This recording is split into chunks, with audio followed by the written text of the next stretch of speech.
What's up guys, I'm Mr. Audio, and if you're new to the channel, welcome.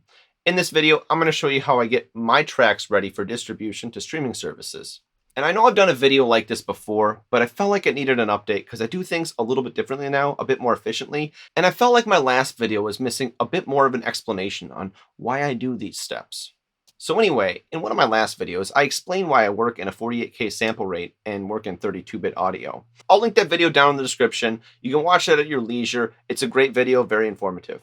So once I've exported my master at those settings, there's still one step left for me to do. I have to downsample the track from 48K to 44.1 and reduce the bit depth from 32-bit floating point to 24-bit audio. This is because all streaming services will take your track if it isn't already in that format and convert it down to that format. Now what downsampling does is creates inner sample peaks that are baked into the track now. Now these inner sample peaks, if you mastered your track close to 0 dBFS, could exceed 0 dBFS and could cause unwanted audible distortion. It's just not pleasant.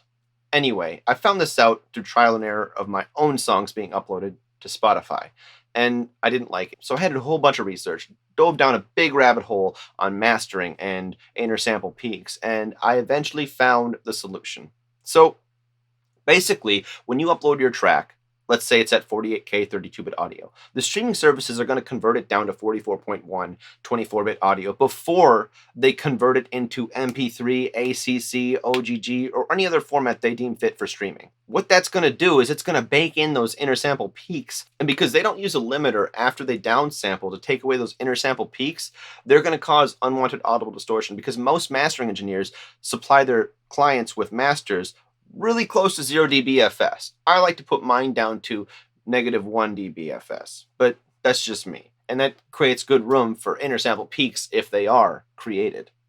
Anyway, let me show you how I take care of them and what I do to prevent this from happening. All right, so here we've got a track. You won't even have to listen to it. You just have to look at this waveform. We can check the loudness control out, and you can see this track is at -10.5 LUFS. Now let's open up the gain plugin. I reduced the gain by 2 decibels.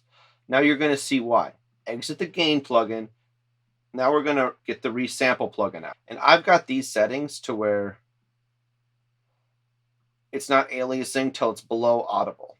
So it just kind of tapers off at 20 above the audible range and goes down at this steep filter. So I'm going to render out the audio at this and watch these inner sample peaks be created right up here.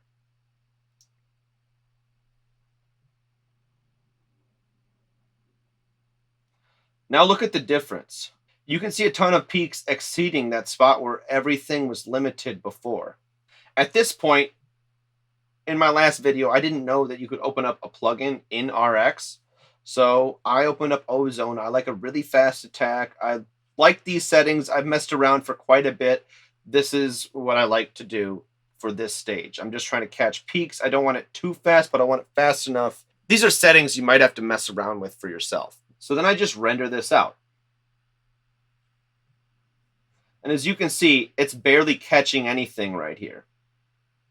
0.1, 0.2, 0.3. Very, very little peak catching. But that's all I'm doing, is I'm just catching peaks and bringing up the volume again.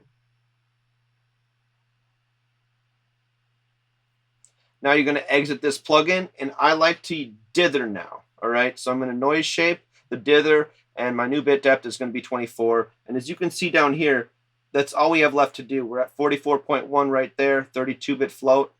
We'll render this out.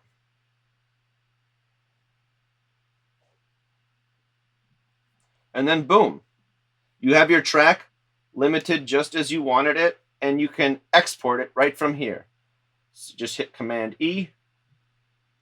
I like to do this. We'll save it off screen. And there you have it. I know this video is short, but I felt like it was a necessary video and a necessary update needed to happen with it. Anyway, guys, I hope you learned a lot. Thanks for watching. I'll see you in the next one. Mr. Audio, out.